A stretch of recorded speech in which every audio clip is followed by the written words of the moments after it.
லண்டனில் முதலமைச்சர் மு.க. ஸ்டாலினை கர்னல் ஜான் பென்னிக்விக்கின் குடும்பத்தினர் சந்தித்திருக்கிறார்கள். இதுகுறித்த கூடுதல் விவரங்களோடு செய்தியாளர் அபினேஷ் இணைகிறார். அவரிடம் பேசலாம். அபினேஷ், விவரங்கள் என்ன? லண்டன் சென்றுள்ள முதலமைச்சர் மு.க. ஸ்டாலினை ஜான் பென்னிக்விக் அவருடைய குடும்பத்தினர் முதலமைச்சரை நேரில் சந்தித்திருக்கிறார்.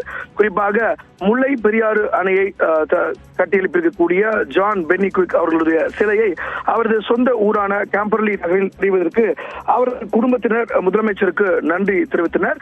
மேலும் முதலமைச்சரிடம் சில கோரிக்கைகளையும் வலியுறுத்தியிருக்கக்கூடிய நிலையில அந்த கோரிக்கைகள் தொடர்பாக பரிசீலித்து நிறைவேற்றுவோம் என்று முதலமைச்சர் மு.க. ஸ்டாலின் தன்னுடைய எக்ஸ் வலைப்பக்கத்தில் பதிவிட்டிருக்கிறார். ஒரு வார காலம் ஜெர்மனி மற்றும் இங்கிலாந்து ஆகிய நாடுகளுக்கு சுற்றுப்பயணம் மேற்கொண்டு இன்று லண்டனிலிருந்து முதலமைச்சர் மு.க. ஸ்டாலின் மீண்டும் தமிழ்நாடு திரும்புகிறார். சென்னைக்கு நாளை காலை சுமார் 8 மணி அளவில் வந்தடையக்கூடிய நிலையில லண்டனில் இன்று ஜான் பென்னிக்விக் அவர்களுடைய குடும்பத்தினரை சந்தித்திருக்கிறார் முதலமைச்சர். மேலும் அவருடைய சொந்த ஊரான கேம்பர்லி நகரில் அவருடைய சிலைக்கு நிறைவேறதற்கு முதலமைச்சருக்கு அவருடைய குடும்பத்தினர் நன்றி தெரிவித்தனர். மேலும் சில கோரிக்கைகளை முதலமைச்சர் வலியுறுத்தியிருக்கிறாங்க.